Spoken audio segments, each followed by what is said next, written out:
ఇక సిఐడి మాజీ చీఫ్ సునీల్ కుమార్ కు మరోసారి నోటీసులు ఇచ్చారు. ఈ నెల 15న గుంటూరు సిసిఎస్ ఆఫీసులో విచారణకు రావాలని నోటీసుల్లో పేర్కొన్నారు. రఘురామకృష్ణంరాజు కస్టోడియల్ టార్చర్ కేసులో సునీల్ కుమార్ A1 గా ఉన్నారు.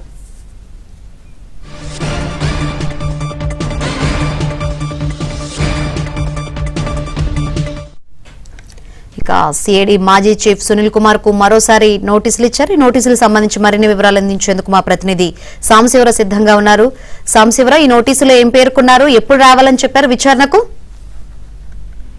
సిఐడి మాజీ చీఫ్ పివి సునీల్ కుమార్ కు విచారణకు రావాలని చెప్పి మరోసారి నోటీసులు జారీ చేయడం జరిగింది. రఘురామకృష్ణరాజు కస్టోడియల్ టార్చర్ కేసులో పివి సునీల్ A1 గా ఉన్నారు. ఆయన్ని విచారణకి రావాలంటూ కూడా విచారణాధికారిగా ఉన్న ఎస్పీ దామోదర్ ఇప్పటికే ఓసారి నోటీసులు జారీ చేసి ఈ నెల 4వ తేదీన గుంటూరులోని సిసిఎస్ కార్యాలయానికి విచారణకు రావాలని పేర్కొన్నారు.